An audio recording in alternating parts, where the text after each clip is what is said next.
Muchos saludos tengan todos y bienvenidos a otra edición de Utopística, el programa en el ciberespacio de la Biblioteca Jesús T. Piñero de la Universidad del Este. Este que les habla es el Dr. Manuel Almeida, catedrático asociado de la Escuela de Ciencias Sociales y Humanas de la Universidad del Este, y como de costumbre nos acompaña el Dr. Jaime Parch, el director de la Biblioteca Jesús T. Piñero. Saludos, Jaime. Y hoy tenemos a un gran invitado con nosotros para tratar un tema que quisiéramos tuviera algo de continuidad en otras ediciones de Utopística, y es el tema del mundo editorial, del mundo del libro en Puerto Rico, su pasado reciente, su presente, las transformaciones que ha padecido, sus posibles futuros. Y para comenzar ese ciclo de programas en torno a ese tan importante tema, tenemos como invitado al reconocido señor Alfredo Torres, dueño de la librería La Tertulia en Río Piedras y gestor extraordinario de actividades culturales en Puerto Rico. Muchas gracias, Alfredo, por estar con nosotros aquí. Gracias, Manuel, gracias, Jaime, por la invitación. Con mucho gusto me acepté la invitación porque me parece que esto es un tema bien importante, y me parece a mí que la Universidad del Este, con el proyecto que ustedes tienen, sobre todo la revista, está haciendo una contribución extraordinaria a esta conversación permanente que debe ser lo que es el debate cultural aquí en Puerto Rico. Bueno, pues Alfredo, antes de tal vez entrar en detalles más específicos de tus experiencias actuales en el mundo editorial, en el mundo del libro, empecemos, por así decir, por el principio. De alguna forma, ¿qué nos podrías tal vez relatar de tus experiencias de juventud que de alguna forma pudieran haber servido de preámbulo tal vez para tu experiencia eventual o tu incursión eventual en el mundo de los libros? Mira, yo te diría que a mí lo que me marcó definitivamente, yo muy jovencito salí de Orocovis, vine a estudiar a Río Piedras, a la escuela de Vilamayo. Mi familia se traslada de Orocovis a Río Piedras porque varios de mis hermanos ya estaban en la universidad. Mi papá trabajaba en San Juan y era más económico mudarse a Río Piedras que pagar los hospedajes de las personas que estaban estudiando, y en el año 68 nos mudamos de Orocovis a Río Piedras. Yo estudié en la Vilamayo, estuve cerca de la universidad constantemente, y en el año 70 entré a la universidad por un periodo corto de tiempo. Yo solamente, mi educación formal universitaria es de un año y medio, más o menos. Por responsabilidad mía, yo diría por primero inmadurez, no era muy joven en ese momento. Yo entré a la universidad con 16, 17 años. Todavía ese dato uno no sabe exactamente lo que es, y entro a una universidad que está en un proceso de transformación, un proceso de masificación, pero un proceso también muy activo de luchas sociales, luchas políticas, sobre todo de oposición al servicio militar obligatorio y en la participación de Estados Unidos en la guerra de Vietnam. Dentro de ese momento, yo me incorporo a la juventud del PIB en la universidad, y prácticamente me dediqué más a hacer la revolución que a ser estudiante. Y ya en el año 72, para las elecciones, prácticamente habíamos un grupo que no éramos estudiantes en realidad, estábamos en el activismo político, y si alguna cosa yo pudiese enmendar en mi vida sería retomar ese momento. Creo que fue un mejor producto de inmadurez el no continuar los estudios, pero no era incompatible. Muchos de mis amigos que yo estaba estudiando, no era incompatible ser militante estudiantil, ser militante de izquierda y a la misma vez ser estudiante. Creo que pesó más cierta inmadurez a la hora de uno dejarse llevar por eso. Claro, el arrepentimiento que uno pueda tener sobre actos que ha hecho en la vida no resuelve nada. Lo que uno hace es que eso le sirve a uno también de excusa para impulsarse a otros asuntos. Es decir, yo creo que tú puedes tener un tropiezo en algunos aspectos de tu vida y eso no debe ser la excusa para que tú no sigas todo el tiempo mirando hacia adelante y tratando de superar formas. Esos años de militancia yo creo que me posibilitaron a mí acercarme de alguna manera a la literatura, a los libros y sobre todo una pasión que yo siempre tuve en los años 70 con la librería La Tertulia, que estuvo ubicada en un local allí en Río Piedra, una esquinita frente a Burger King, en la calle Amalia Marín, por espacio de 30 años. Originalmente La Tertulia se fundó en los años 60, 66, 67, de eso no hay una precisión. Su fundadora, que para mí es de las personas más importantes en el campo cultural en Puerto Rico, Carmen Rivera Escobar, tiene una memoria un poquito no precisa en cuanto a la fecha exacta de que surgiera La Tertulia, porque surge como la unión de este grupo de amigos. De hecho, casi todos venían de un pensamiento socialista, cristiano, libertario, que en sus incursiones por América Latina iban trayendo todo lo que encontraban de material y se le ocurre que una de las mejores formas de contribuir a que en Puerto Rico sigan, ¿verdad?, circulando nuevas ideas es montar una librería. Y ahí surge La Tertulia, años 66-67, en una oficina en el Darlington, edificio Darlington en Río Piedra. Luego se muda a la calle Borinqueña, ahí es cuando la primera vez yo vi la librería La Tertulia, y en el año 72 se muda al local este de la calle Amalia Marín, en la cual estuvo por 30 años y hace 12, 13 años estamos en la Ponce de León en Río Piedra. Vamos a ver hasta dónde llegamos en la Ponce de León, porque Río Piedra, ustedes saben que está pasando por momentos también difíciles o de transformación, para ponerlo de una manera un poquito más elegante.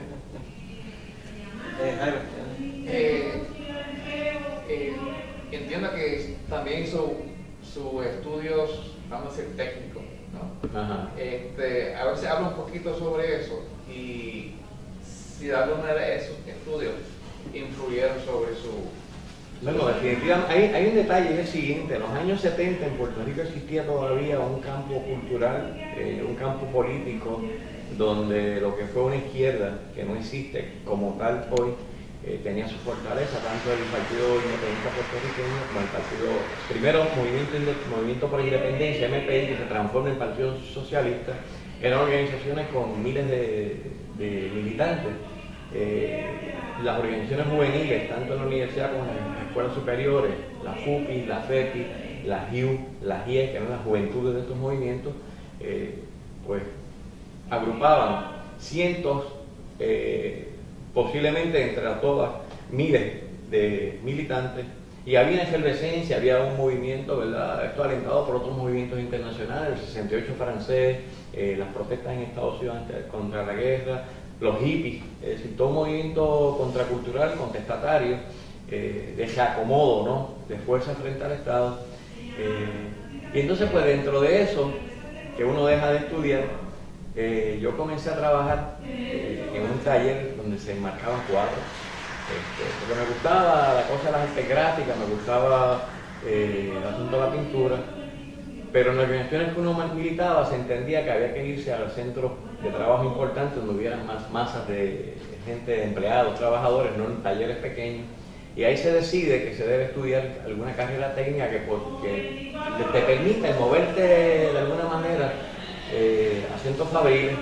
Y yo comencé a estudiar y lo acabé un grado asociado en aquel momento en ingeniería electrónica. Yo, de hecho, yo no sabía nada de electrónica, era como que eso era lo que en el momento estaba disponible, tenía la facilidad porque las matemáticas siempre se me han dado con cierta facilidad, y estudié eso y trabajé en una fábrica por 8 años, hasta que un día tú despiertas y dices que tú haces que yo en este lugar, y entonces pues sales corriendo disparado. Hay un libro de un escritor francés que se llama De cadenas y de hombres, no sé si alguna vez lo han leído, que es la experiencia de cómo el Partido Comunista Francés colocaba a sus militantes en la fábrica. Y este es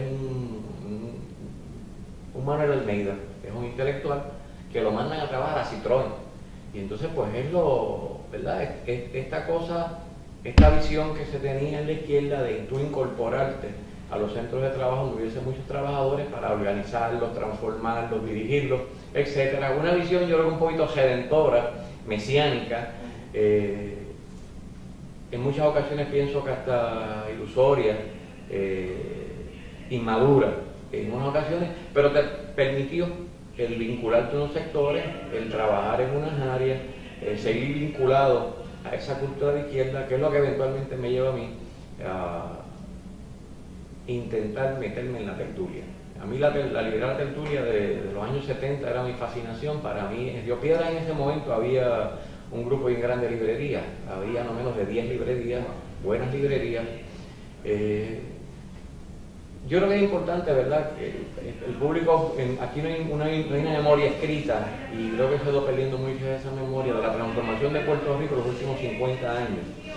Cómo el concepto del centro comercial, particularmente Plaza de las Américas, modifica lo que es el movimiento comercial y muchas áreas de la manera de manejarse. Y en la década del 60, con el surgimiento de Plaza de las Américas, no es que no hubiese shopping centers anteriores, los había, pero nunca de esa magnitud, comienzan también a desmantelarse los cascos urbanos. Y Puerto Rico se convierte en este lugar donde tú tienes el centro comercial, urbanización, y hoy tenemos 3 millones de carros. Lo que no está en esa lógica es malo, no existe. Yo creo que es un proceso posiblemente irreversible. Una de las cosas que yo mantengo en pelea constante, digo pelea, ¿verdad?, porque y no en el sentido humano, sino en lucha, es con que yo creo que los cascos urbanos en Puerto Rico no volverán a ser lo que fueron. Hay que buscarle otros usos. Seguir pensando en la nostalgia en lo que se perdió, me parece que es una pérdida de tiempo, y que lo que habría es que ver, oye, ¿qué usos pueden tener los cascos urbanos que ya no son el lugar donde se vive?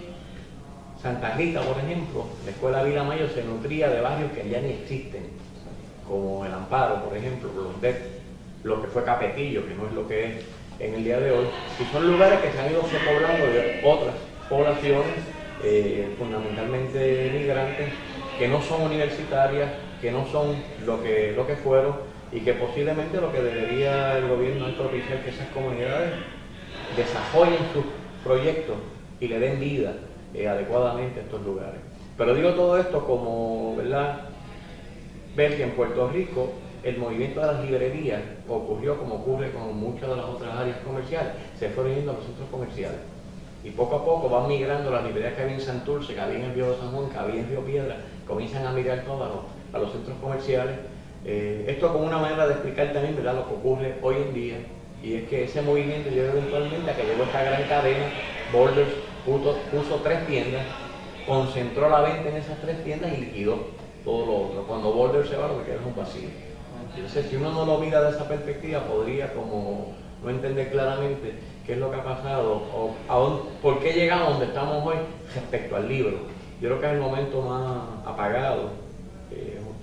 El circuito del libro funciona como un tejido en el cual cada hilo es fundamental. Tiene autores, editoriales, distribuidores de libros, tiene puntos de venta que son las librerías o los kioscos, y en este momento eso está bien desarticulado. Con el libro coge en Puerto Rico, con esto me adelanto un poco a lo que queremos conversar. Ocurre con el libro algo parecido a lo que ocurre con el resto de los productos. Yo te diría, no hay una estadística, ¿verdad?, fiable, 100% contabilizada, pero en mi acercamiento, en los 20 años que llevo vinculado a la tertulia y vinculado al sector del libro más directamente, yo te diría que entre el 80 y el 85% del libro que se vende en Puerto Rico es importado. En Puerto Rico hay una buena producción editorial, pero es limitada respecto al consumo de libros. Por lo tanto, para que exista una salud en el sector del libro, tiene que haber buenos distribuidores y representantes de empresas españolas, mexicanas, argentinas, norteamericanas, que cada día hay un dominio más grande. Y ese circuito en Puerto Rico en este momento está bastante maltrecho. Es decir, la salida de Borders, que concentró, yo no me atrevo a decir que Borders aumentó sustancialmente en Puerto Rico la venta de libros. Yo sí me atrevo a asegurar que no aumentó la calidad. Es decir, la variedad de libros en Puerto Rico, la década del 90, previa a la llegada de Borders, yo creo que supera a lo que fue en su momento pico, que es el año 2005. lo que es la presencia libre en Puerto Rico. Aquí había representantes de las casas editoriales principales españolas, argentinas, mexicanas sobre todo, y buena parte de lo que se produce en Estados Unidos. Podríamos entrar en otra materia que sería, ¿verdad?, lo que es relativo a qué es lo que se lee fundamentalmente, en qué idioma se lee, que eso ha cambiado o va cambiando radicalmente cada día. Pero un poco para recoger un poco la vela, porque vamos a llegar ahí eventualmente.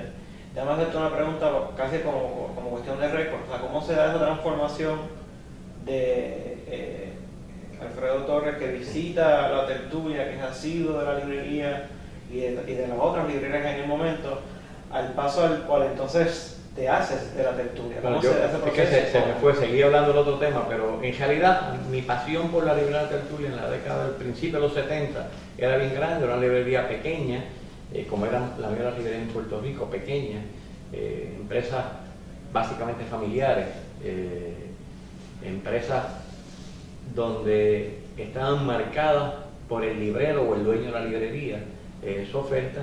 Y de todas las que había en Río Piedras, hay mucha gente, por ejemplo, que estaba más ligado con la literatura, que le fascinaba Hispanoamericana, que fue una gran librería que hubo en Puerto Rico, ya no existe, que era de un librero argentino extraordinario, que hizo una contribución extraordinaria, pero su fuente era la literatura. En el caso de la tertulia había un sesgo que era más afín a lo que me interesaba a mí, y es que no solamente tenía literatura, sino que su componente en lo político, lo sociológico, lo histórico, lo filosófico, era la columna central, vertebral de ese proyecto. Obviamente afín con los intereses de sus fundadores, sobre todo Carmen G. Vilcoa, que como dije anteriormente venían de una tradición de cristianos socialistas, como de la teoría de la liberación. Yo te diría que un modelo, algo así como Samuel Silva Gotay, podría ser un ejemplo de eso. Y en Puerto Rico esos años de ese socialismo que llega, de hecho yo creo que llega tarde a Puerto Rico, está muy marcado por una cosa ligada a la teología de la liberación. Y a mí la tertulia pues me fascinaba, siempre me fascinó. Luego cuando me voy a hacer, a trabajar, a estudiar uno y luego a trabajar en la fábrica con el propósito de organizar a los trabajadores, como dije anteriormente, siempre visitaba la tertulia. Y cuando yo salgo de trabajar del espacio de la fábrica, empiezo a trabajar con una empresa que instalaba sedes de computadoras en aquel momento. Todavía no existían las PC, estaban empezando las computadoras personales. Y yo pues me metí bien de lleno, lo aprendí bastante bien el oficio. Y la primera computadora o sistema que tuvo la tertulia lo instalé yo. Cuando el dueño era Benjamín Muñiz, que fue el que instaló luego Sarabá, aquella tienda de música en el viejo San Juan, extraordinaria. Y oye, desde el momento que conocí a Benjamín, le dije, mira Benjamín, si algún día tú quieres salir de la tertulia, a mí me interesa. Esos fueron años de insistir en lo mismo, hasta que finalmente en el año 94, yo empecé a insistirle con más fuerza en el año 92. Estuve casi 2 años ahí porque ya Río Piedras tenía signos bien grandes de deterioro y ya habían empezado con mucha fuerza a aparecer los negocios fotocopias. Por tanto, ya el movimiento del libro tenía sus limitaciones y había ocurrido un fenómeno en el mundo fundamental, y es la caída del muro. Y yo creo que la caída del muro supuso un cambio en muchas formas de leer, que estamos leyendo, que estamos cuestionando, y las librerías tuvieron que adaptarse, igual que las editoriales, a esos cambios. Yo insistí, y el objetivo era yo seguir trabajando lo que yo hacía, cosa que con eso se pudiera ayudar a que la tertulia, que había pasado por un momento muy crítico, estuvo a punto de cerrar. Insistí con Benjamín hasta que finalmente accedió a vender la tertulia, y el objetivo era yo buscar una persona que estuviese allí. Yo iba un rato, me interesaba, pero lo que fue lo siguiente: yo llegaba allí y no podía salir. Entendí inmediatamente algo, no es lo mismo ser amante libro que ser librero. Las librerías tienen una fase administrativa que es como cualquier comercio, cualquier negocio, y la fase administrativa mía es fatal. Tuve que aprender a golpe Y segundo, que te enfrentas, en aquel momento no existía internet, en aquel momento te visitaban a Puerto Rico representantes de diferentes editoriales y te presentaban un catálogo, que generalmente el catálogo es un listado de títulos con autores. Y por el título tú suponías que este libro era una maravilla. Cuando te llegaba el libro, comenzó a buscar 20, el libro era un libro viejo, era un libro que no era pertinente, era un libro que no era para el público. Fue una preferencia tuya por el público y tú andabas en sintonías distintas, porque las librerías tienen un perfil muy particular que se va formando por ese librero que las dirige o selecciona, pero en comunicación permanente con el público. Es decir, yo creo que todas las librerías son importantes. Las define el público al cual están atendiendo. La tertulia, lo he dicho en 1000 sitios, ¿verdad? Es una librería fundamentalmente universitaria. Su público no es que sea mejor, es distinto. Tiene otras exigencias, tiene otros criterios. Por tanto, el catálogo que tú vas formando tiene que obedecer a ese otro criterio. Y eso requiere, y eso me costó mucho esfuerzo, requiere otra manera de mirar, se quiere escuchar, se quiere reconocer, número uno, que estás frente a un público exigente, pero un público interesante. Escúchalo.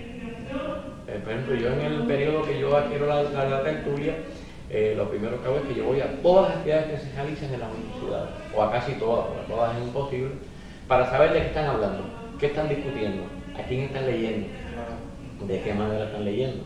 Entonces uno empieza a notar esos cambios. Y yo veía una tradición marxista en la cual, pues para mí había una serie de conceptos que estaban sumamente claros. Discurso, para mí discurso era lo que daba una persona trepada en un podio, en una tarima, ante una masa. Cuando llego a la tertulia nuevamente, discurso es otra cosa. Y Foucault aparece y aparece el otro, y el discurso lo se define. Pues me costó adaptarme a ese proceso bastante. Pero ya uno tenía la experiencia, a mí me ayudó mucho la experiencia en el campo de la electrónica, porque eso es otro lenguaje, eso es otra ciencia, y tú tienes que aprender otro idioma, otra ideología y otras maneras de mirar el mundo. Si tú eso entonces lo miras y empiezas a mirar, pues te das cuenta que tú tienes la capacidad para entender otro fenómeno, y lo que hace es que vas mirando, oye, si pudiste entender, qué sé yo, el álgebra booleana, pudiste entender cabalmente cálculo, precálculo, pues mira, tú deberías aprender otro lenguaje que cuando tú lo miras a fondo, pues poco a poco vas entendiéndolo. Por ejemplo, uno de los libros que a mí más me marcó es un libro de Edgar Morin, que tienes que haberlo leído, que fue el libro que a mí me ayudó a entender mejor de qué se trataba, las nuevas formas de conversar, las nuevas formas de entender el nuevo mundo, ¿verdad? Los nuevos debates, las nuevas áreas que se están desarrollando. Porque yo creo que y imagino que a ustedes lo ocurre permanentemente en las universidades, en el caso de ustedes que escriben, en el caso de ustedes que dirigen proyectos, y es que se va madurando, se va transitando, se va cambiando muchas veces de paradigma, se va cambiando muchas veces hasta de la forma de llamar las cosas, ya se llaman de manera distinta, como formas de precisar o de entender mejor ciertos fenómenos. Y a mí ese libro que se llama Introducción al Pensamiento Complejo, de Edgar Morin, me ayudó mucho a entender categorías que yo no entendía que estaban usando permanentemente. Yo recuerdo las primeras presentaciones que hice en la librería de la Tertulia, una de las primeras fue un libro de Carlos Gil, que se llama El Orden del Tiempo. Yo no entendía de qué estaban hablando. A mí están hablando casi en chino.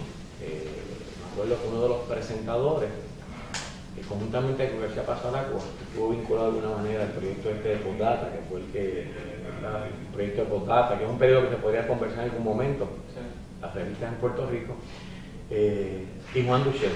Y para mí hablaban en chino. Y poco a poco yo fui cogiendo, entonces, oye, esto significa esto, lo que yo llamaba clase social, o lo que yo llamaba tal cosa en el marxismo, pues en el nuevo discurso es otra cosa, pero es esto otro. Y poco a poco uno va asumiendo ese nuevo objeto, y me hice librero como casi a golpe. Comencé, aparte de uno leer muchas reseñas, seguir leyendo. Es imposible que exista un buen editor, un buen librero o un buen escritor sin el lector. Para mí es una cosa fundamental. Aunque hayan cambiado los tiempos y los sistemas de información te provean la ficha bibliográfica de un autor o de un libro, la lectura no tiene sustituto. Tú tienes que ser lector porque el librero se convierte poco a poco como en el cura, como en el médico, como en este consejero personal que va viendo tus gustos y sabe que este libro es para ti o no es para ti. Tan pronto uno miraba un catálogo, lo que veía eran nombres de gente que le puede interesar este libro. Y de esa manera, pues poco a poco, le fui cogiendo la vuelta y logramos la tertulia convertirlo nuevamente en un punto de encuentro, un lugar de presentación. Nosotros hacemos presentaciones al año, por lo menos 2 o 3 por mes. Yo te diría que el 90% de esas presentaciones son de libros de puertorriqueños o producidos en Puerto Rico, o algún invitado que trae alguna universidad a Puerto Rico que tiene algo importante y se conversa, pero el 90% sería de literatura o producción, ya sea ensayística, historiográfica, de autores puertorriqueños. Y eso como una forma de seguir conversando, ¿verdad? Seguir incorporando personas a ese movimiento. Al respecto de eso, creo que el doctor Parks tenía una pregunta. Me gustó lo que dijiste sobre el papel suyo en la librería, que es como consejero, como quien dice, ¿no? Para el lector que llega, va conociendo los gustos, ¿no? Y mi pregunta era en esa línea, ¿no? Que entiendo que su papel no es, pues, simplemente un comerciante, sino que va mucho más allá, tiene una función cultural, ¿no? De la función suya y de la tertulia. Bueno, en el caso del libro, fíjate, yo siempre he reclamado como una cosa de excepción en el producto libro. El libro definitivamente con el tiempo cada día más se ha convertido en una mercancía y tiene un tratamiento en un área de mercancía. Lo que yo pienso es que es una mercancía bien especial, bien distinta y que debería dársele un tratamiento distinto. Yo creo que la calidad de muchas ciudades se mide por el número de librerías o universidades que tienen.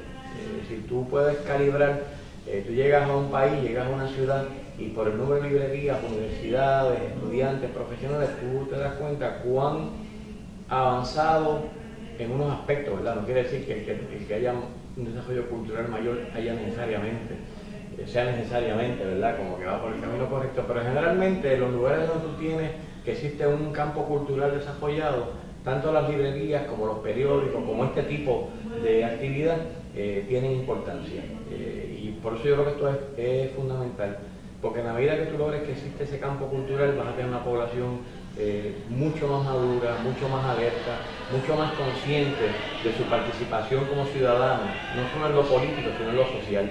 Y yo creo que las librerías son fundamentales, sobre todo para que exista algún tipo de garantía de pensamientos independientes. Una de las preocupaciones más grandes que yo, ¿verdad?, he tenido siempre, desde antes de la tertulia, pero sobre la tertulia, es tratar de aportar ideas nuevas, aportar otros puntos de vista que contribuyan a que se enriquezca la conversación social que se va dando a diferentes niveles. Entonces, tú vas descubriendo autores porque fuiste a una feria, porque viajaste a España, viajaste a China, digo a China, no, a Argentina, a México, y vas descubriendo nuevas conversaciones, nuevas tendencias que tú dices, mira, en Puerto Rico esto podría interesarle a esta gente que está pensando en tal proyecto, está pensando esto distinto. Entonces, la función de uno viene a ser algo así como dije primero, escuchar. Si tú estás frente a la universidad, estás en un ambiente como este, la mayoría de las personas que están ahí tienen estudios doctorales, o sea, llevan 20, 25 años trabajados con un tema. Oye, pues esa gente tú los escuchas, pues son los que saben. O sea, yo escucho a Manuel, oye, porque Manuel yo sé que estudió el bachillerato, pero hizo maestría y doctorado en la Universidad de Massachusetts, y yo sé que se fajó. Y se fajó con unos textos específicos, con un área específica, pues mira, yo lo escucho permanentemente. Y así tú vas escuchando de diferentes especialistas en diferentes materias, porque tú nunca vas a saber de todos los temas, más que el especialista. Ahora tú puedes ir conformando y identificando cosas que le ponen interés a Manuel, que está en el campo, por ejemplo, de las ciencias políticas, que ha trabajado mucho a Gramsci. Por ejemplo, oye, salieron 2 ediciones nuevas de los Cuadernos a la Cárcel, o salió un nuevo acercamiento a aquellos papeles que no aparecían de Gramsci, o se ha publicado un nuevo libro que aborda unas áreas que otros autores no habían trabajado. Pero mira, pues ya tú ves ahí entonces eso. Y el librero se convierte en una especie de consejero, sabiendo que se debe fundamentalmente a esa comunidad de lectores. Yo, por ejemplo, ya he llegado al punto en el cual sé qué libros recomendarle a qué persona y cuáles no. Este libro no es para ti. Porque tú poco a poco vas conociendo el gusto, pero luego tienes que ser lector y tienes que saber escuchar la gente. Mira, este libro me parece que es importante. Y he tenido batallas con gente que le digo, mira, este libro me parece que es bueno para... No, a mí eso no me interesa. Llévatelo. Te va a interesar. Hasta el momento el saldo ha sido positivo. Por ejemplo, yo bromeo a veces con la gente, llévatelo, si no te gusta me lo traes. Nunca he vuelto. No sé si por vergüenza, ¿verdad? Porque yo te diría que aquí en Puerto Rico hay un público lector importante y un público lector serio, un público lector bien respetuoso. Un público lector que yo creo que no es de subestimar. ¿Cuánta gente lee? ¿Cuánta gente lee? Eso es una incógnita que nadie lo sabrá nunca, pero yo me atrevo a asegurar que hay un público lector bien interesante y que en Puerto Rico se lee. Aunque se lean muchas cosas que no las tienen interés, pero se lee. Entonces, Jaime, ¿tú querías preguntar algo además de la tertulia? Bueno, entiendo que también tiene otras iniciativas, además de la tertulia, ¿no? El área de publicar. Bueno, verdad que una vez tú estás en el campo de la venta de libros, ¿verdad? Que es el caso de la librería, venta, presentaciones, en el cual, un detalle que no dije anteriormente, a mí la tertulia me ha permitido una vida extraordinaria, de conocer gente, de poder viajar a lugares interesantes, de relacionarme con gente que por lo menos me ha llenado bastante, aunque económicamente las librerías son negocios que tú vives, pero no es para hacer dinero. Y la librería me ha permitido a mí crecer en un montón de aspectos, me ha dado unas libertades bien grandes. Pero una vez que estás en ese campo, te da la piquiña empezar a publicar. Y dentro de eso, pues yo incursioné, he estado en 2 proyectos editoriales, uno de ellos que todavía vive, ya yo no estoy ligado directamente, sí indirectamente, porque colaboramos permanentemente, es Ediciones Callejón. Yo fui fundador con Elizardo Martínez de Ediciones Callejón, que yo creo que es uno de los proyectos más importantes que se han hecho aquí en los últimos años. Y esto surge de lo siguiente, una de las editoriales que más yo admiro, y por tanto a su editora, que fue la fundadora de la tertulia, Carmen Rivera Escobar, es Ediciones Huracán. Pero Huracán en Puerto Rico llenó un espacio muy importante. Fue el vehículo de una generación completa de intelectuales, de los años 70 hasta los 90, 20, 25 años, en los cuales Huracán fue el vehículo principal desde mi punto de vista a unas nuevas formas de narrar, de ver la sociedad puertorriqueña, de acercarse a otros fenómenos. Y Huracán en ese momento, hace 12, 13 años, lo querían vender. Porque una de las personas que estaba allí se retiraba, Fernando Rodríguez, y su dueña, Carmen Rivera Escobar, pues pensó la posibilidad de venderlo. Y Elizardo Martínez, que es el director de Callejón, y yo, pues nos interesó en el proyecto. No nos pusimos de acuerdo por razones fundamentalmente económicas sobre el valor del editorial, aunque reconocíamos que Huracán era el proyecto, que era. Y entonces fundamos Ediciones Callejón siguiendo 2 modelos, fundamentalmente. Ediciones Huracán en Puerto Rico, que era el que nos parecía el que tenía más tino en cuanto a que se estaba publicando, y un proyecto español, particularmente de Barcelona, Anagrama. Anagrama es una de las editoriales más importantes, tiene ya 40 años, poco más de 40 años, que surge todavía bajo el franquismo y que la dirige todavía este señor Jorge Herralde, que para muchos es considerado como el gran editor español, y el comentario siempre que hacía no era que él siguiera las tendencias que había a la hora de publicar, sino él era el que establecía las tendencias. Es decir, ¿para dónde van los tiros? Y tú veías siempre Herralde al frente. Pues nosotros utilizamos de norte esos 2 proyectos para fundar Ediciones Callejón, tratando de proveer un espacio adicional para la publicación de un sector importante en Puerto Rico, y yo creo que lo logramos en esos primeros 7 o 8 años, de tener un espacio adicional oye, ligado a las otras editoriales en Puerto Rico, porque aquí en Puerto Rico había y hay todavía buenas editoriales, y nosotros tratamos de hacernos un espacio, yo creo que lo logramos, con esos primeros 5 o 6 títulos de Ediciones Callejón que crearon mucho impacto. Ahí están los libros de Alberto Quiñones, Carlos Pavón, Juan Duchesne, Rubén Ríos Ávila, Silvia Darculvero. Es decir, nosotros logramos de alguna manera como que coger esa nueva producción que se estaba gestando en diferentes lugares, sobre todo universitarios, y ponerlos en libros. En algún momento dado yo me salí del proyecto, nuevamente por una razón de inmadurez, es decir, hay cosas que las he hecho por inmadurez, como que no he visto más allá de lo que debería haber visto. Me salí y entonces incursioné en otro proyecto, que ese murió bastante rápido. Éramos un buen grupo de amigos que teníamos en común la idea de hacer libros importantes, pero no nos pusimos muy de acuerdo. Chocamos inmediatamente.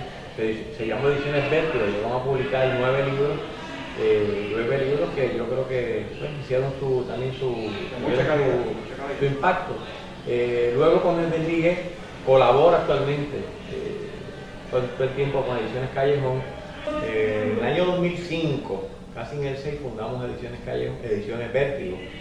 Fue un proyecto que duró poco tiempo, éramos un grupo de buenos amigos, casi todos eran profesores universitarios, y pues chocamos un poco en cuanto a cómo llevar a cabo el proyecto. Y no se dio, publicamos 9 libros, un libro a mi juicio bueno, tuvieron su impacto en su momento, se hizo una contribución y decidimos finalmente cerrarla. Algún día yo me gustaría volver al campo de la edición porque me gusta. El campo de la edición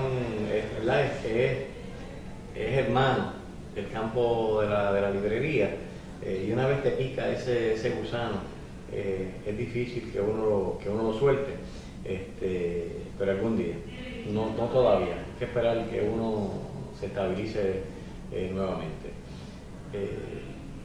Hay una cosa que a mí me marcó bastante, y es que a mí el año 2004, el Gremio de Editores de España me puso una invitación para asistir a Barcelona, a la Universidad Pompeu Fabra, a un curso sobre lo que es edición en español.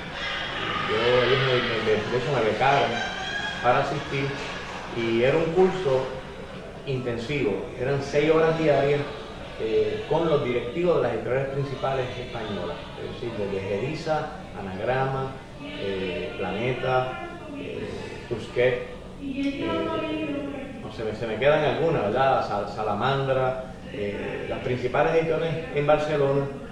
Tú tenías un curso diario con cada uno de los editores de cómo se gesta un proyecto cultural, porque el curso se llamaba Edición Global, lo que es edición global de libros en español. Y entonces pues era una cosa panorámica, pero directamente con los editores. Tú conoces de primera mano del Acantilado, de Salamandra, de Paidós, con los directores de esas editoriales, cómo era que se gestó el proyecto y cómo es que ese proyecto funcionaba, cómo diseñaban un catálogo.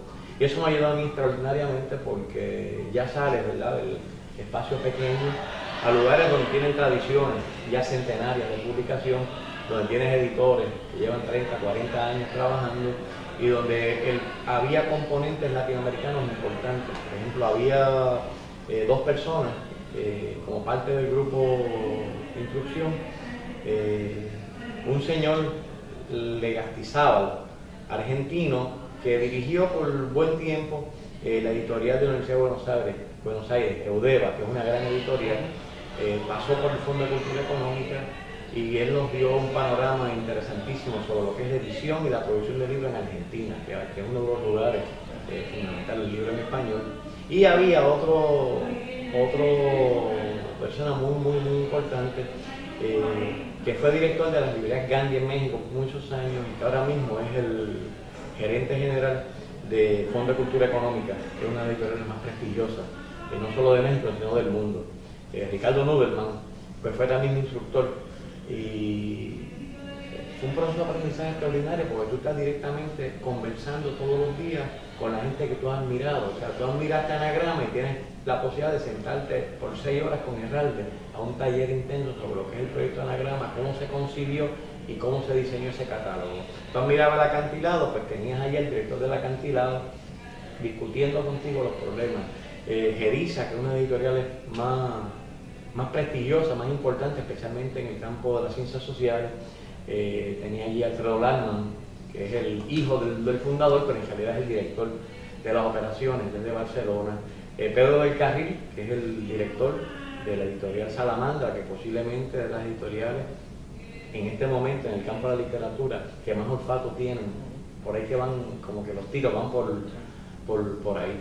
Y así con otros editores muy importantes, hasta de literatura infantil. Y eso pues obviamente me permitió una amplitud de mirada. Ya saliste de la ínsula y ves más allá de cómo es la producción del libro en español en el mundo. De hecho, había un representante de Random House para ver lo que era el libro en español en los Estados Unidos, que también tenemos amistad de muchos años. Y para mí es de las experiencias que más me ha marcado en el mundo del libro. Cuando surgió también Ediciones Callejón, en ese momento surgió una iniciativa en el Caribe de parte de un editor muy importante, Ian Randall, jamaiquino, para hacer una red de editores del Caribe, Caribbean Publishing Network, se llama CAPNET, y eso era siguiendo un modelo africano, AFNET, que fue una cosa que los ingleses promovieron para las editoriales africanas, y fue un proyecto bien interesante donde había representantes de Jamaica, Trinidad y Tobago, Santo Domingo, Haití, Cuba, Puerto Rico, había gente de las Antillas francesas, había un representante de las holandesas, había una representante, pequeñita, pero muy buena, ¿verdad? Visto el tamaño del país, de Belice. Y el objetivo era hacer esta red de editores del Caribe que no aterrizó muy lejos por una cosa que yo me sospechaba, pero nunca la había visto y la sostengo todavía. Y es que el Caribe los une el agua que va en las costas. El Caribe, cada isla del Caribe se parece más al país que lo colonizó, que a lo que tienen en común, hablando culturalmente. Sí, claro. Culturalmente. Ese mito de que el Caribe esto es África, taínos y españoles, es un mito. Un mito. África son, 50 Áfricas. La gente a veces habla de África, África en el Caribe. Oye, dependiendo de qué tribus llegaron, de dónde trajeron esclavos. En Cuba tú puedes tener 19 distintos, y en Puerto Rico también, en Santo Domingo. Y segundo, que la producción cultural en el Caribe francés no tiene nada que ver con el Caribe hispano. Y el Caribe inglés no tiene nada que ver con el Caribe francés ni con el hispano. Y entonces pues ese proyecto no tuvo mucho aliento, porque de hecho numéricamente hablando lo más importante era el Caribe hispano. Pero esto es una iniciativa del Caribe inglés, que una de las cosas que marcó el asunto era que ellos estaban muy pendientes de que los cubanos se quedaran con el kiosco, porque los cubanos es la fuerza mayoritaria, es el país más grande, y la edición en Cuba tiene otras características, oye, buenísimas, pero está ligada fundamentalmente al Estado. Es como si en Puerto Rico existiera la editorial de la Universidad de Puerto Rico, la editorial de Cultura como dominante, y el gesto, que yo creo que es donde está, ¿verdad?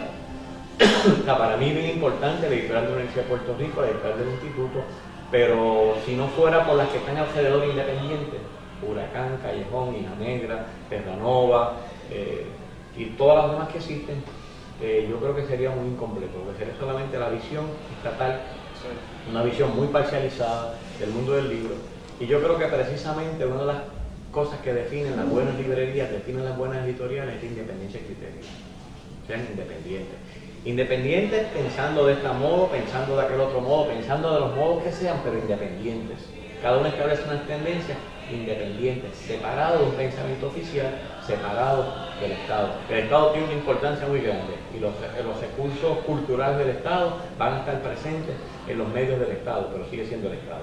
Y siempre hace falta, ¿verdad?, estas otras visiones que no son ya las que están incorporadas. Y eso es una de las características de la edición cubana, que es excelente en unas áreas, pero limitada a mi juicio, desde mi punto de vista en otras. Y entonces el Caribe inglés, muy receloso de que los cubanos coparan ¿verdad? Ese espacio, pues mantenían como a los cubanos a raya todo el tiempo. En aquel momento el presidente de la Cámara del Libro cubano era Jorge Luna, ya no es el presidente, un hombre extraordinario, con unos conocimientos extraordinarios, del cual pues me permitió también aprender, es decir, aprender un poquito la edición cubana, aprender un poquito la edición dominicana, que es una edición muy rica, de la haitiana, que es bien distinta, interesante, bien distinta, y no solo eso, por los conflictos que se reflejan entre los países. Por ejemplo, en aquel momento, la representante de una editorial, Hachette, que es una editorial francesa, en Haití, ella decía que ella no quería que los dominicanos estuvieran presentes en esa organización, porque los dominicanos no quieren reconocer a Haití como un país independiente con luces. Lo tratan como si fueran menos. Ocurre un poquito, a veces más, que hemos visto más difícil, lo que ocurre el discrimen contra los dominicanos en Puerto Rico hacia los dominicanos, en República Dominicana con los haitianos no toleran ese tipo de cosas. Y esos conflictos también estuvieron presentes en ese proyecto. Hicimos varias uniones, se formó como proyecto en una reunión que se hizo en Trinidad y Tobago, donde estaban todo ese Caribe presente, y se oficializó todo gracias a una aportación que hizo la Fundación Rockefeller, que nos cedió un lugar en Italia, en Bellagio. Ellos tienen un centro que ellos administran, que es como un lugar de encuentro intelectual. Nos prestaron las facilidades y la Fundación Ford facilitó los pasajes, y se hizo esta especie de congreso en el cual pues establecimos todos los lineamientos para este proyecto de desarrollo del Caribe, y de hecho había dos participantes en ese encuentro de lo que dije anteriormente, de la AFNET, que era African Publishing Network, que contribuyeron muchísimo, aunque el proyecto eventualmente se fue disolviendo. O sea que el mundo del libro me permitió el moverme a otros espacios donde uno fue conociendo otras formas de hacer el libro, otras maneras de cómo se produce, y buena parte de lo que se produce en el Caribe se produce para la academia. Yo creo que en Puerto Rico hay una característica, menos que ustedes la deben manejar mejor que yo, y es que el campo intelectual tiene pocas diferencias con el campo académico. Es decir, hay lugares, por eso yo creo que las comparaciones con los países hay que a veces ser, ¿verdad?, cuidadosas. La gente que dice, pero en Argentina, aguanta. Un país de 30, 40 millones de habitantes, el Gran Buenos Aires tiene 10 millones de habitantes con 300 librerías, con prensa cultural, con una serie de características que hacen distinto que el tejido ese que hablaba anteriormente, en el cual se desenvuelven las librerías y el libro. Pues en el caso de Puerto Rico yo diría que es bien poquita, son pocas las instituciones que están separadas de las universidades, instituciones culturales, instituciones donde se pueda hacer, ¿verdad?, una gestión de pensamiento, los llamados think tanks. No son tantos porque hay una debilidad institucional, y la mayoría de los que producen están vinculados a las universidades, ya sean del Estado o en este caso, como en el caso de ustedes, universidades privadas, pero donde existen las formas de que exista, una producción de pensamiento bien interesante. Eso establece, pues obviamente, también cosas bien distintas, y es que mucho del material que se produce es bastante académico. Y académico en el buen sentido de la palabra, ¿no? Los circuitos fuera de ahí son más limitados. Lo que nos llevaría, es una cosa que podríamos hablar un poquito más adelante, sobre las posibilidades en Puerto Rico de los proyectos editoriales independientes, ¿verdad? De hecho, ¿cuán posible es eso? Un poco podríamos tomar esa senda ahora, pero quiero antes significarlo, que es bonito un poco como se ha ido igualando la narrativa que estamos ahí construyendo entre los tres, porque uno va viendo cómo el tema del libro, o incluso específicamente el tema de la tertulia, de alguna forma lleva a las revistas académicas o revistas culturales independientes, pero lleva también al mundo de la militancia política. Entonces lleva al mundo de la universidad, lleva al mundo, es decir, la tertulia un poco como imagen o punto neurálgico transversal, el cual acuden tantas otras esferas de actividad cultural en términos generales. Y me parece que es importante constatar eso porque aquí no quiero tirar responsabilidades a nadie, pero de una forma, programas como ese que estamos grabando deben constituir elementos de un acervo como herramientas para que futuros historiadores, o no tienen que ser historiadores, cubran estas áreas, porque mucho de esto no se ha escrito sobre esta experiencia. Por ejemplo, tú has mencionado varias veces Buenos Aires. En Buenos Aires yo pienso en la obra de personas como Carlos Altamirano, Beatriz Sarlo. Hay un sinnúmero de estudiosos que se han dedicado a historiar su cultura. Y no cultura en un sentido con C mayúscula, ¿no? Es decir, a historiar pequeñas experiencias editoriales, a historiar pequeñas experiencias culturales de grupos pequeños. O sea, y en Puerto Rico un poco me parece, ¿verdad?, cómo no reconocer, así como no reconoce la importancia objetiva que tiene la librería de la tertulia, cómo no reconocer historiar la experiencia de Ediciones Huracán, cómo no reconocer la importancia que tiene una empresa como Ediciones Callejón vis-a-vis el menoscabo de la editorial de la Universidad de Puerto Rico, ¿verdad? Como no, hay algo que hay un trabajo un poco que hay que hacer, y un poco por eso queremos que este sea el primero de otros programas en torno a este tema. Fíjate, yo estoy de acuerdo contigo y aportaría un poquito más. Yo creo que parte de lo que sea la historia cultural de Puerto Rico, que yo creo que hay gente que ha hecho ciertas aportaciones, uno puede encontrar en muchas revistas. Si uno va a revistas somantes, si uno va a revistas, ¿verdad?, posteriores, puedes ver algo de esa historia editorial. Si uno se va a la historia de la editorial de la Universidad de Puerto Rico, que no existe un volumen que sea historia. No conozco que en Puerto Rico, los años 30, había un trabajo de Pedreira sobre periodismo, pero incluía como un registro. Se han hecho, ¿verdad?, unos atisbos. Yo hace poco participé, hace ya como 6 o 7 años, como lector, pero hubo que hacerlo intencional, como yo no tengo ningún grado académico, pues yo no podía ser parte de esta es una tesis en bibliotecología en la Universidad de Puerto Rico, donde esta muchacha cogió 4 proyectos editoriales tratando de historiarlos para ver la importancia. Y ella hizo ciertas aportaciones, pero se notaba que faltaba, número uno, un complemento teórico más sólido, porque no se le ha dado esa importancia, uno. Y segundo, que no había mucha información disponible, porque muchos de estos proyectos han sido bien pragmáticos, pero no se ha teorizado sobre ellos. ¿Por qué surge tal o cual editorial? ¿Qué objetivo cumplió? ¿Qué publicó? ¿Su catálogo cómo estaba definido? Eso no existe, son historias que están por hacerse. Hay atisbos, hay momentos. Por ejemplo, acaba de publicarse un libro que se lo recomiendo a todo el mundo, bien interesante. Lo acaba de publicar Carmen Rivera Iscoa, Ediciones Huracán. Ella sacó un volumen, un tomito pequeño, de 32 cartas o 31 cartas de José Luis González a Carmen Rivera Iscoa en los comienzos de Huracán. Y solamente una carta de Carmen Rivera Iscoa, que es una pena que haya una sola, porque yo creo que uno de las me parece que es un libro extraordinario, empezar por ahí. Uno de los límites que tiene, que yo lo veo que Carmen, dentro de su humildad, no se conoce su gran función de editora en un momento dado, y el punto de vista de ella para mí es fundamental. Es fundamental porque ella es la que ha permitido que se publicara una cantidad de libros con un criterio muy afinado de parte de Carmen.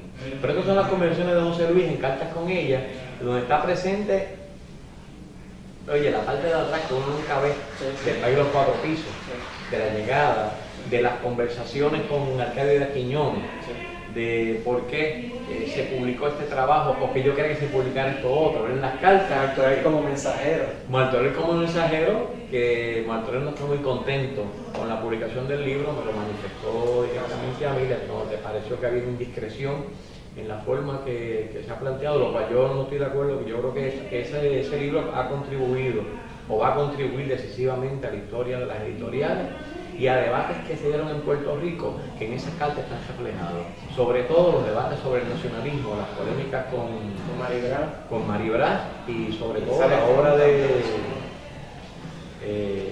el trabajo sobre el viso.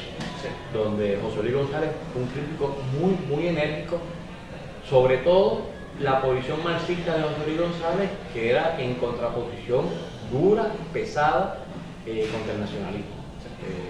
En esas cartas hay unos atisbos a diferencias importantes con Gervasio García, diferencias importantes con César Andreu, diferencias importantes con George Fromm sobre la apreciación sobre el nacionalismo, porque en el caso de José Luis González entendía que este grupo, George Fromm, César Andreu, Don Pietri posiblemente, que estuvieron vinculados al MPI, perdieron la batalla contra el nacionalismo por posiciones más nacionalistas dentro del MPI.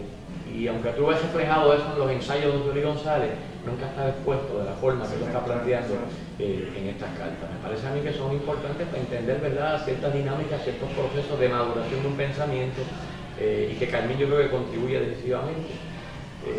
Cuando yo pasé por la segunda experiencia editorial de Ediciones Vértigo, que fue un poquito traumática, insisto, éramos un buen grupo de amigos con el cual tengo una relación extraordinaria todavía. En aquel momento que se paró del proyecto nos queríamos matar entre nosotros, ¿verdad? La frustración, el que este proyecto que lo cuajamos tan lindo no se dio como se esperaba. Claro, por suerte, un grupo de amigos extraordinarios, gente muy buena toda, y que logramos con el tiempo no matarnos, limar las asperezas y saber que por encima de muchas de estas cosas prevalece la amistad y prevalece el respeto a diferencias importantes que no se pudieron cuajar en un proyecto editorial, pero que no impiden el que podamos seguir colaborando en otras áreas. Pero a mí se me metió en la cabeza bien a fondo y me puse, yo cuando me meto en algunos proyectos me meto casi como un enfermo. Tratar de estudiar esa historia de las editoriales en Puerto Rico, se construir de alguna manera ese campo de las librerías, las editoriales, porque en un país pequeño donde la experiencia, donde no existe esa división entre un campo intelectual y un campo académico marcada, es una la misma cosa casi siempre. ¿Cómo es que son viables proyectos editoriales, proyectos de librerías bien concretos, si no están subsidiados por alguna institución, un mecenas o el Estado, que por tanto deben ser independientes, no son independientes? Pues mira, me metí tratando de explicarme eso, ¿verdad? ¿Es posible la edición en Puerto Rico independiente, que no esté subsidiada? Esto no es Estados Unidos, ¿sabes? A veces se confunde, ¿sabes? Estados Unidos es un país de más de 300 millones de habitantes, con poder adquisitivo, con un sistema estudiantil universitario expandido, con una edición universitaria subsidiada, universidades que de alguna manera el Estado apoya, o instituciones privadas sólidas apoyan, donde tú puedes hacer una edición de 10.000 ejemplares, vendiste 8 y los 2.000 restantes los pasas al mercado secundario en 2 años. Aquí en Puerto Rico tú publicas 2.000 ejemplares y si no vendiste 800 te los pones y los llevas por años cargando la cuesta. Lo cual te lleva entonces a otro punto fundamental, ¿verdad?, que es el asunto de la regalía. En Puerto Rico, pues yo sostengo la tesis de que la fragilidad del sistema editorial es tal que es bien difícil que una editorial pequeña pueda pagar el regalía, porque en ediciones tan limitadas es imposible. Es decir, yo creo que en una edición de 1.000 ejemplares, suponiendo que se vende completa en 1 o 2 años, no hay ningún beneficio. De hecho, la editorial muchas veces son empresas familiares, artesanales, pequeñas, tú funcionas desde tu casa. Y las que tratan de ser un poquito más profesionales tienen que producir libros para el departamento de educación, para los colegios, o textos. Porque es la única manera. Si tú vas a pagar un espacio en un local, un secretario, secretaria, internet, la luz, el agua, ya tú necesitas un ingreso, digo, y suponiendo que vas con un salario de no morirte de hambre, no es que vas a hacer dinero, es bien difícil con ediciones de 500 ejemplares, 1.000 ejemplares, 2.000 ejemplares. En Ciudad de México o en México, el siglo XXI, que es una de las editoriales más prestigiosas, más grandes que existen, tiene muchas ediciones de 1.000, 1.500 ejemplares. un país de más de 100 millones de habitantes. En Puerto Rico a 100 miles hectáreas para 3.5, 3.7, 4 millones de habitantes es ser osado, es ser valiente, y obviamente habla de que hay un público con esa expansión, sobre todo universitaria, que podría ser ¿verdad? Consumidor, o sea, una palabra tan de moda de los libros que se van produciendo. Pero hay que ver esas distancias, ¿verdad? Hay que ver esas diferencias, porque muchas veces la gente dice cosas que yo pienso que no hace comparaciones razonables. No compare, tiene que comparar comparable. No puedes comparar con incomparable. O sea, la gente te habla de Francia, la gente te habla de Barcelona, la gente te habla de Estados Unidos. En Estados Unidos un bestseller ya tú no tienes que probar eso de tu vida. Si Oprah te bendice o el New York Book te bendice, un bestseller es un bestseller. Yo tengo amigos, profesores universitarios en Estados Unidos que han producido, por ejemplo, parte de libros de texto. Un libro de texto, por ejemplo, de Historia de América Latina, que se usa en las escuelas. Oye, pues las regalías son 30, 40 mil pesos todos los años. Oye, pues son 300 y pico millones de habitantes, pues la adquisitiva que existe. En Puerto Rico eso no es así por un asunto pequeño. Yo, dentro de las cosas que uno va afinando con el tiempo, yo creo que aquí hay una buena producción de literatura. Yo creo que hay un registro cultural, a mi juicio, que compite en cualquier plaza en el mundo. Yo creo que un buen ejemplo es el premio que acaba de ganarse Eduardo Lado. Como lo gallego me parece un premio extraordinario, lo cual no solo es merecido, Eduardo tiene una obra sostenida de mucho tiempo, y hoy es un premio que ha permitido que la literatura puertorriqueña y la producción local sea vista en otros lugares, porque la literatura y la producción cultural tiene unas características todavía muy nacionales, no nacionalistas, nacionales. A mí una vez me hicieron un relato que yo lo apliqué eventualmente al mundo del libro. Yo tengo un sobrino que es músico, y cuando fue a Estados Unidos el padre le regaló un 4, y él se llevó el 4 a Berkeley, a Boston, y lo guardó, qué sé yo qué, y cuando él sacó el 4 en diciembre para tocar, el 4 estaba desafinado, no tocaba, se había hasta despegado. Y entonces se trae el 4 a Puerto Rico, va donde el artesano, un artesano en Orocovi, un señor que hacía los 4, es el mismo, un artista extraordinario, viejito, y el señor lo que nos dice es, hay maderas que no viajan. Y a mí esa frase me marcó bien duro, porque hay maderas que no viajan. Y yo inmediatamente lo asocié con la literatura. Y es que la madera que se usó en el 4, la forma de afinarlo, la forma de pegarlo, la temperatura donde se cocinó, la época que se cortó, depende de unas condiciones atmosféricas, climáticas muy concretas. Y eso pasa un poquito con la literatura. La literatura puertorriqueña, que yo creo que hay buena literatura puertorriqueña, funciona en Puerto Rico y bien limitadamente en otros lugares. Yo creo que la literatura viaja en la medida que el país viaje. Es decir, La guaracha del Macho Camacho, que posiblemente es la obra puertorriqueña más difundida, se publicó por primera vez en Argentina por Ediciones de la Flor. Eventualmente se hizo una edición muy buena, con un prólogo de Arcadio Díaz Quiñones, por Ediciones Cátedra, que es una editorial de las más prestigiosas, más importantes del mundo español. Si no está acompañado de esa introducción de Arcadio, a menos que sean estudiosos del caso de Puerto Rico, no sigan la guaracha. La guaracha tiene demasiado de claves que las entiende el que ha vivido aquí.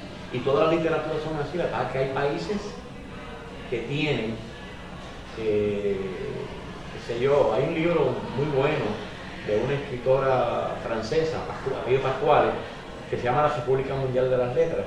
Y este libro lo publicó Anagrama en español. De hecho, nuestro amigo Antonio Vázquez, fanático de ese libro, es un libro que lo que te explica el cómo se inserta en las literaturas nacionales en el concierto de la producción mundial. Y cómo hay, según en la política existen, según existen los centros hegemónicos políticos, culturales. Francia, París se convirtió en la capital cultural del siglo XX. Publicar en París, como publicar en Barcelona, publicar en Nueva York, publicar en Londres, que son los centros fundamentales. Oye, son los centros donde se irradian los gustos. Y ahora mismo hay un proceso en el mundo, desde mi punto de vista, donde se va imponiendo, oye, con todo el aparato cultural, con todo el aparato de difusión, la cultura norteamericana. Tú te metes en las librerías de bestseller en América Latina y sobre todo en España, y la mayor producción es americana, son traducciones americanas, como es en el cine. Es decir, es una máquina de generar gusto, de imaginar sentido que se va imponiendo. A contrapelo de eso están entonces estos proyectos independientes, estos proyectos que son fundamentales, pero es para 1000 personas, a 500, a 300, actividades como esta, que es con un público más limitado, un público fundamental, porque sin esto no existiría lo otro. Es decir, el día que solamente impere lo que es bestseller, lo que es masivo, el día que Chopra, el día que Weiss, el día que Coelho sean lo fundamental, se acabó el pensamiento. Tiene que existir aquel otro pensador marginal, aquel otro pensador, oye, que no va a coger con todos los caciques, porque habría que echarle agua, mucha agua a ese caldo para que se pueda paradear en muchas bocas. Es fundamental que existan estos otros que van a durar por mucho tiempo y establecen otro tipo de tendencias que van cuestionando las formas tradicionales de pensar y van incorporando formas distintas. En eso es que yo empato lo que es la producción editorial con las librerías independientes que van estableciendo otras formas de mirar, que son fundamentales para la convivencia humana. Yo creo que la diferencia hace que la vida evolucione. El día que todos somos iguales, ahí estamos fritos. Nos parece magistral lo que está compartiendo con nosotros, Alfredo, ya un poco bajando la cuesta.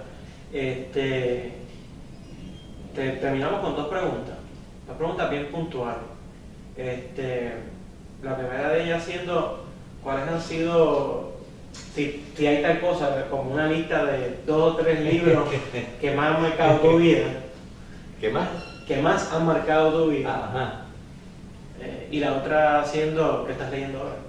Wow, está difícil la pregunta. Mira, yo como te dije anteriormente, yo creo que una de las funciones, pero también es la pasión. Yo creo que el día que uno logra, ¿verdad?, el balance de las cosas es el día que tú te dedicas a hacer lo que te gusta.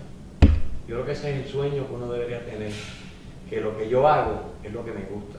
Oye, muchas veces tú tienes que hacer para vivir un trabajo que no es el que más que te gusta y te busca un hobby, que es el que te llena. El día que tú logras que la vida tuya productiva, tu vida de trabajo, esté ligada a tu gusto, yo pienso que ahí estás, ¿verdad?, bastante en sintonía y te lo gozas. Por tanto, para mí leer siempre ha sido un placer. Y todo el tiempo estoy leyendo, me encanta. Tengo mis autores favoritos, tengo mis lecturas favoritas.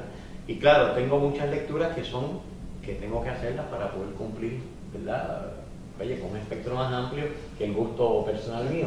Porque de lo contrario yo tenía un amigo que de hecho falleció hace unos años. Cuando yo compré la librería, hubo 2 personas que me hicieron un acercamiento. Un buen amigo mío, Héctor Quintero, tú lo conoces, me regaló un libro de un librero argentino, ya murió hace años, se llama Memorias de un librero, que era un libro extraordinario, porque aquel había sido desde empleado de librería, editor, distribuidor y librero, y era naranjal toda su vida de lo que era el mundo de las librerías, y para mí fue fascinante.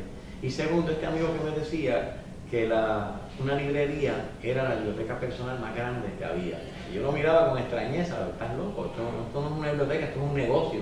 Y decía, te vas a dar cuenta con el tiempo. Tenías razón, cuando tú miras los anaqueles, que el gusto tuyo, impregnado ahí, y tú lo que tratas es que el gusto tuyo sea afín a lo que el público que tú atiendes quiera buscar. Por tanto, en las librerías tú vas estableciendo un perfil bien particular. Y la librería mejor del planeta no tiene todo lo que se publica. Ni Amazon tiene todo lo que se publica. Las pequeñas se van especializando, ¿de acuerdo?, unos gustos en específico. A mí me marcó definitivamente, para mí el escritor que más me ha marcado es García Márquez. Yo pienso que Gabriel García Márquez es un escritor genial, extraordinario. Me disfruto cada una de sus obras. La última novela de Las Memorias Putas Tristes, que es una novela que le ha caído arriba durísimo, porque es la experiencia de este hombre que cumple 80, 90 años y decide celebrar ese día su cumpleaños con una puta joven. Y va al pueblo del pueblo y le consiguen esta niña de 14 o 15 años. Pero esta novela no tiene que ver ni con pedofilia, ni con sexo, tiene que ver con el envejecimiento y con la imposibilidad. Cómo el cuerpo te va traicionando, aunque la mente esté bien y el cuerpo no responde. Es la imposibilidad y lo que significa el hacer las paces con la vejez. Para mí una novela, no es la mejor novela de él, pero extraordinaria. Para mí la favorita sigue siendo Al mismo tiempo el cólera, aunque para el público, ¿verdad?, su gran obra es 100 años de soledad. Pero con García Márquez todo. Puedo ir aquí a Ponce a pie. En segundo lugar, Vargas Llosa. Y Vargas Llosa, con todo lo que implica Vargas Llosa, en un campo donde la condena política es fuerte. Es decir, Vargas Llosa es posiblemente uno de los representantes más lúcidos de lo que es el neoliberalismo, con una visión clarísima, yo creo que muy honesta de su parte, y yo creo que confunde con mucha facilidad mercado y democracia. Es mi apreciación de Vargas Llosa, pero pienso que es uno de los escritores más geniales que ha parido América Latina y posiblemente el mundo, y donde yo pienso que comparado con García Márquez es como el natural. Usted tiene una máquina de producción instalada en la cabeza que va inventando estas historias. Usted dice, pero ¿cómo es posible que este hombre se lo ocurra? ¿Sabes? Esto es un genio. Yo creo que en el caso de Vargas Llosa existe la genialidad, pero sobre todo lo que existe es una cultura amplísima. Yo creo que Vargas Llosa tiene un registro cultural impresionante. A mí hace unos años me marcó mucho. Él escribió unos artículos que en el periódico El País, donde él hablaba de, por fin puedo hablar de Alfonso Reyes, el intelectual mexicano de principios del siglo XX, porque hace una semana acabé de leer su obra que consta de 125 volúmenes. Yo estoy seguro, este hombre es impresionante, o sea, un hombre que se puede manejar de esta manera, tiene un registro cultural extraordinario. De hecho, tú lo ves en su obra muchas veces te abruma el exceso de conocimiento, el exceso de biblioteca. Está presente en muchas de sus obras, que me imagino que para él es una pelea constante en cómo tú, o sea, porque el objetivo de un libro no es machacarle a aquel, como unas tesis, por ejemplo, doctorales. Una de las cosas que yo he discutido muchas veces es que las tesis doctorales no son un libro. Eso es un género que está hecho para tú convencer a un jurado de 5 doctores que tú manejas aquello y lo vas a hacer con tu biblioteca.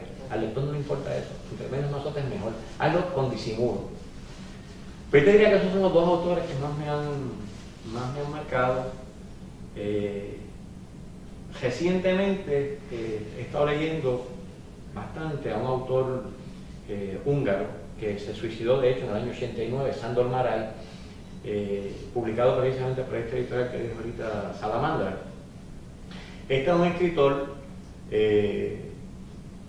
sumamente interesante, con una cultura vastísima, muy típico de los escritores del este europeo, donde la escritura todavía, hace unos años, estaba concentrada en una aristocracia, no estaba popularizada, donde el que era escritor y venía con unas herramientas de un oficio. Y él tiene una obra extensísima. El libro que yo creo que más me ha marcado a mí se llama El último encuentro, que es el encuentro que se dan estos dos hombres que fueron grandes amigos en su temprana juventud, hasta llegar a adultos, se separan y se encuentran 40 años después, y es la conversación que tienen de ajuste de cuentas, y en realidad es una incursión en la condición humana. Es una novela extraordinaria, y como esas otras más, llegando hasta un par de libros que son casi autobiográficos. Memoria de un burgués, y el otro se llama, no recuerdo el título exactamente ahora, pero lo que narra es la llegada de los soviéticos a Hungría luego de pasar los nazis por encima. Es decir, este país occidental que tiene la esperanza de ser rescatado por las tropas soviéticas, pero cuando llegan los soviéticos, lo que llega es esta máquina que te aplasta. Un país oriental, culturalmente, un idioma distinto, una cultura distinta, no hay comunicación, y me hizo pensar mucho en cosas como Puerto Rico, es decir, cómo en Puerto Rico, a partir del año 1898, llega esta potencia enorme, la potencia emergente en el mundo imperial, con un idioma distinto, con una religión distinta, con unas formas distintas, y cuáles son las posibles respuestas que tiene esta población más limitada, pequeña, que yo creo que muchas veces ha sido injusto incluso en la valoración del Visucampo y el nacionalismo. Yo creo que hay respuestas que si uno las mira en el contexto de lo que se dieron, que el Viso era católico, bueno, habrá que ver si el catolicismo del Viso, ¿verdad?, está ligado a esta potencia fundamentalmente protestante que llega. Que ser hispanófilo, bueno, está pegando a algo porque el anglo está pisando el cuello. O sea, tratar de valorar otras cosas. A mí Sándor Márai me ha ayudado mucho a eso. Lo otro que me apasiona por años, y pienso que es una cosa que ha crecido mucho como un sustituto al ensayo político, es la novela policíaca. Yo creo que ha habido un desplazamiento. Aquí en Puerto Rico, un buen ejemplo es Wilfredo Matos Cintrón, con sus novelas que en realidad son una excusa para hablar de lo político. Wilfredo, que es una persona extraordinaria, viene de una tradición marxista, trotskista, dicha de paso, como José Luis González, de una tradición anti-estalinista, anti-autoritaria, de un socialismo más suave, más libertario, posiblemente gramsciano en unas áreas. Pero la novela policíaca, yo creo que en los últimos años, los últimos 25 años, yo creo que esto coincide mucho, ¿verdad? Yo creo que el 89 es un año, no sé si ustedes lo han discutido en otros programas, ¿verdad? ¿Qué significó para el mundo la caída del muro, ¿verdad? Este proceso que empieza con el siglo XX, como Erich Hobsbawm llama, ¿verdad?, el siglo corto, del 14 al 89, en su gran libro de Historia del siglo XX, donde cambió muchas formas de ver, de pensar, porque, oye, el barco que nos montamos por mucho tiempo hizo algo. Oye, esto no quiere decir que lo que está pasando está bien, no se quedó solo, uno de los polos, y surgirán otros polos, surgirán otras cosas, porque el mundo no camina en este momento hacia donde va. De hecho, la mitad del mundo está pasando por una crisis económica comparable con la de los 30, donde, y aquí en Puerto Rico hemos visto, donde el bacalao no se reparte en proporciones iguales, se sigue repartiendo desigualmente ese bacalao. Y entonces yo creo que eso es una cosa que, ¿verdad?, que habría que mirar. Entonces yo creo que la fuerza que ha cogido la policía que tiene que ver un poquito con el declive del ensayo político. Es decir, muchos escritores están viendo la novela policíaca, que hay una distinción entre novela policíaca, novela negra, que yo no las entiendo claramente. Para mí todas son novelas policíacas. Pues es meterte en lo político, en lo social, a través de las áreas las aristas más agudas sociales. Entonces, dentro de eso, pues hay uno, Philip Kerr. Philip Kerr es, bueno, nacionalidad inglesa, en realidad él es de una de los países aledaños a Inglaterra. Entonces, él tiene una serie de novelas. La primera novela que yo leí de él es una novela de investigación filosófica, una novela extraordinaria, donde es usar la filosofía de Wittgenstein para tratar de justificar el crimen perfecto. Y en esta novela, lo curioso es que el investigador es una mujer, no es un hombre, y es un serial killer que está asesinando a una serie de... Porque sí, es una novela que es futurista y existe un programa Lombroso, se llama el programa, en el cual a base de las pruebas que se hacen saben quién es potencialmente un criminal, pero en realidad una discusión sobre lo que es la cárcel, lo que es el castigo, sobre lo que es el crimen, y usando a Wittgenstein, su filosofía, para tratar de resolver estos crímenes.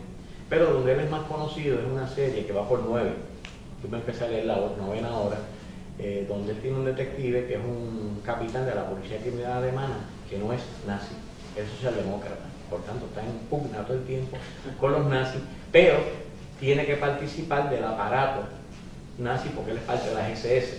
Entonces es una novela que discute desde el año 32 hasta el año 50 y pico la experiencia alemana. Yo he cogido más sentido para mí de la experiencia alemana, del fascismo y las aristas del fascismo en la novela de Philip Kerr que en muchos libros de historia, porque es un personaje oscuro, es un ser humano con sus defectos y sus virtudes, que es un detective que no es antinazi, pero tiene que envolverse, que va a los campos de concentración nazi, pero también está en los campos de concentración soviéticos como prisionero. Y esta última novela es sobre la matanza en Katyn, la de Polonia, Y entonces pues una discusión también de la condición humana. Posiblemente me gusta porque es como un sustituto, la novela policíaca, a, no sé, al ensayo político, que es lo que siempre me ha fascinado. Hay un escritor italiano que también me gusta mucho, que se llama Andrea Camilleri, que es un viejo, de hecho, empezó a escribir después de viejo, y son novelas policíacas como un detective que su nombre lo saca de Vázquez Montalbán, que fue este gran escritor español que murió hace poco tiempo, hace 10 años posiblemente, que también desarrolló bastante la novela negra, y es este detective parecido, muy parecido al detective de Aura Fuentes, Mario Conde.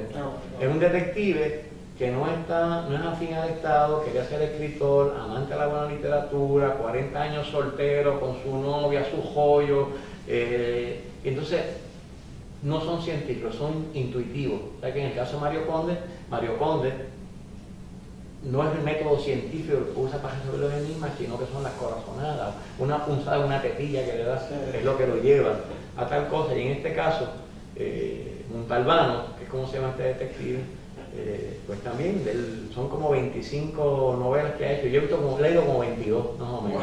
Y pues es como una vez tú identificas a un autor, te vas con él y oiga, lees como, ¿sabes? Te envuelves ese, es una máquina de producir. Al igual que varios escritores americanos de policíaca, está este Lehani, que es de Boston, fue el que hizo las novelas Mystic River.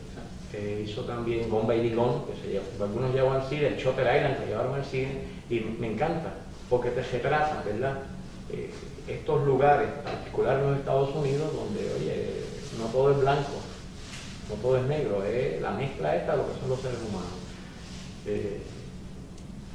Por supuesto, los escritores latinoamericanos, hay uno que aparte de Padura Fuente, que me encanta, hay uno argentino, Guillermo Martínez, que es matemático, posiblemente me engancha por la lógica matemática. Él hizo una novela que se hizo película, la novela se llama Los Crímenes Imperceptibles, y la película la hicieron como Los Crímenes de Oxford. Me gusta mucho más la novela que la película, reconociendo que son géneros, ¿verdad? Distintos.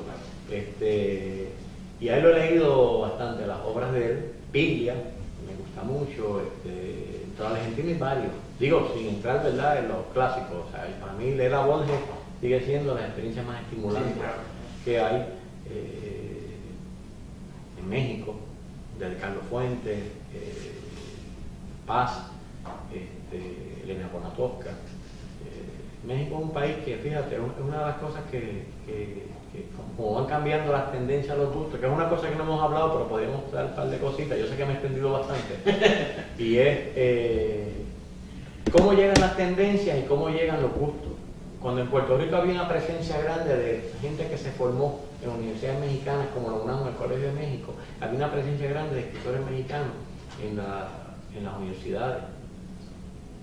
En la medida que eso ya no es así, desaparecen casi completamente. Y claro, quedan los bestsellers, pero ¿verdad?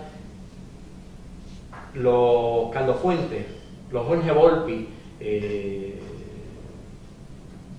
Poniatowska, Paz, que llegaban constantemente, pues ya no existe la misma forma de leerlo. Ya leen más otras cosas. Pero eso es, o sea, no tanto el tiempo. Estoy leyendo siempre, leo ensayos. Hay un autor americano, yo creo que es judío, Oliver Sacks, si no sé si lo han leído. Este es él es, y va a pensar la gente que yo estoy loco, porque leo casi cosas variadas. Él es neurólogo, neurocientífico. Él publicó un libro bien importante hace años que se llama El hombre que confundió a la mujer con un sombrero. Y son explicaciones científicas a problemas neurológicos, ¿verdad? Él acaba de sacar un libro ahora que se llama Alucinaciones, que es la explicación científica de lo que es la alucinación distinto al sueño. Entonces, pues obviamente, son libros de divulgación científica, libros, oye, por lo menos con una narrativa extraordinaria, y lo que son las explicaciones científicas de por qué ocurre esto y cosas. Ayer me acabé de leer un libro que acaba de salir, que es un tema que me ha interesado por años y que, me volví como adicto en un momento dado, que son los libros que publican los editores de sus memorias. Para mí son libros fascinantes porque tú ves ahí parte de la historia cultural de varios lugares. Hay un libro de Feltrinelli, que es fue el gran editor italiano que murió trágicamente, supuestamente vinculado a la Brigada Roja. Una bomba le reventó y lo mató. Ese fue el que publicó Gato Pardo, fue el que publicó Doctor Chivago, siendo un tipo que viene de la burguesía alta italiana, hereda un capital extraordinario, funda un instituto en Milán, el Instituto Marxismo-Leninismo, y se dedicó a recopilar todos los documentos que había dispersos en Europa sobre Marx y Engels, sobre todo. Y tenía documentos que no tenían la Unión Soviética, no originales. Y luego funda el editorial, que ahora son una cadena de 90 librerías en Italia, unas librerías de mucho contenido. Y el hijo escribe esta biografía de él, que es extraordinaria porque es la historia de Italia, pero también la historia cultural de un trayecto importante del siglo XX, de los años 40, por guerra, hasta los años casi 70 o 70, de esa producción intelectual. Pues me estoy leyendo un libro ahora que se llama Librerías, que fue finalista del Premio Anagrama, que es la editorial esta, como te dije, de Barcelona, extraordinaria. Y es este hombre que hace un recogido sobre la historia de las librerías y la importancia de las librerías en los circuitos intelectuales y culturales en los países. Oye, extraordinario, con unos juicios extraordinarios, y es parte de un librito que a mí me regaló precisamente el amigo Elizaldo Martínez. Yo conocí el libro, pero nunca lo había tenido, que lo publicó un autor, bueno, de origen judío, Stephen Zweig, que se acabó suicidándose en Brasil después de la Segunda Guerra Mundial. Él emigra a Brasil y allá tiene un asunto y acabó suicidándose. Era uno de los autores más prolíficos de los años 30-40, que se llama Mandel de los libros. Y es la historia de este librero judío en Praga, el librero de los cafés. Y entonces, a partir de ahí, el alma, la estructura de la importancia de las librerías sobre todo independientes, en el mundo. Llega un poquito a atisbar, hay un libro que yo recomiendo mucho, de un autor que fue editor en Estados Unidos, al ser adjudica la inversión del paperback, Jason Epstein, que se llama La industria del libro. Él llega a atisbar, como lo hace Epstein en este libro, a donde desembocó el libro. Es decir, el libro, a través de la historia, el libro nunca ha sido un producto masivo. La masividad en el libro es un fenómeno de los últimos 25, 30, 40 años. El libro siempre fue y pensemos, ¿quiénes leían cuando tú eras pequeño? ¿Quiénes eran lectores? Eran bien poquitos. Es decir, se ha ampliado un poquito la base y se ha ampliando el registro. Yo creo que, ¿verdad?, hay unos asuntos que tienen que ver con la democratización de ciertas áreas que envuelven también unos riesgos. Y yo creo que el riesgo más grande está no es en que se democratice y se amplíe, es que se abandone lo que tiene un pensamiento un poco más fino. O sea, yo espero de ti una opinión mucho más sofisticada que la mía. Oye, pues tú hiciste un doctorado en ciencia política, llevas fajado en el tema un montón de años, trabajándolo con rigor, por tanto, tú has logrado pensar y repensar con más tino ciertos problemas que requieren una agudeza mental para lo cual te has ido entrenando en la vida. Pues tu opinión no puede ser la misma que la del mundo. Es decir, la literatura que produce Coelho, que la quiera leer, que la lea, yo no tengo un problema con eso, es distinto a lo que produce otra cabeza que está destinada no a un mercado, sino al pensamiento sobre todo. Y yo creo que el día que se abandone esa segunda, ¿verdad?, o el objetivo ese de que haya siempre que va un poquito más allá, que tú esperas un análisis más juicioso, que tú esperas que afine un poco más el tiro, pues ese está en un problema. Porque el día que se achate el pensamiento, lo que vamos a hacer un montón de... A mí una de las películas que más me ha gustado en la historia, o sea, otra de las pasiones que tengo, ver cine, es The Matrix. Y en Matrix la metáfora más grande está en que el ser humano acabó siendo un alimento para la maquinaria. Tú eres una batería, es decir, yo voy a usar tu energía, que te conecto para que alimentes la gran computadora que es el mundo. Es una metáfora del capitalismo. Los consumidores convertidos casi irracionalmente, casi como jefes en lo que alimentan esa máquina que es el capitalismo, que tiene sus aristas positivas, pero que tiene una máquina posiblemente de desigualdad y destrucción. Eso sería básicamente, ¿verdad?, lo que creo que me clarifiqué. No. Hay cosas que podría estar hablando 2 días más, pero yo diría que eso es básicamente lo que me interesa. Es lo que me motiva todos los días, todos los días te levantas con, ¿verdad?, qué vamos a seguir haciendo, a pesar de la adversidad, cómo tú mantienes un proyecto en el cual pueda servir para que la gente tenga acceso a otras formas distintas de pensar, a otras formas más a fondo de pensar, distintas o no, no importa, que estén disponibles. Y yo en Puerto Rico, y esto es una cosa que quiero, ¿verdad?, dejar manifestado, hasta el momento en la librería, y vengo de una tradición de izquierda que las carpetas abundaban, no he tenido nunca la visita de ningún funcionario del Estado para decirme qué leo y qué no leo, qué vendo y qué no vendo. Sí lo he tenido de ciertos sectores. Oye, ¿por qué vendes esto? ¿Por qué vendes esto? Yo vendo todo. Y si entre más distinto, mejor. La cosa es que tenga cierta calidad. Pienso que ese es el rol fundamental, ¿verdad?, del intelectual, de la librería. En ese sentido, el trabajo del librero se parece un poco al que hacen ustedes, de profesores universitarios, al que uno trata de contribuir con otros puntos de vista en la formación de un pensamiento crítico, de un pensamiento que le permita a la gente tener una calidad de vida superior, que es un ser consciente, que se cuestione, que aporta, pero todo el tiempo mirando y cuestionando todo. Sí, yo no es un creyente, es un pensador. Yo creo que ciertamente formamos todos parte de la misma constelación. Y a mí me parece que si de esta conversación que hemos tenido durante este tiempito no les da a ustedes ganas de salir corriendo a coger un libro y ponerse a leer, pues no sé qué lo estimularía.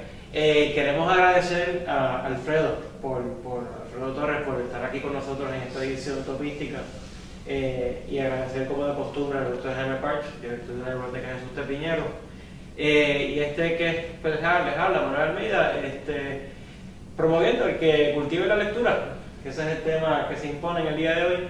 Y síganos en nuestro perfil de Facebook, busquen nuestro canal en YouTube, y cualquier comentario, sugerencia o pregunta nos pueden escribir al correo electrónico utopística.une@gmail.com, y ya nos veremos en la próxima ocasión. Muchas gracias.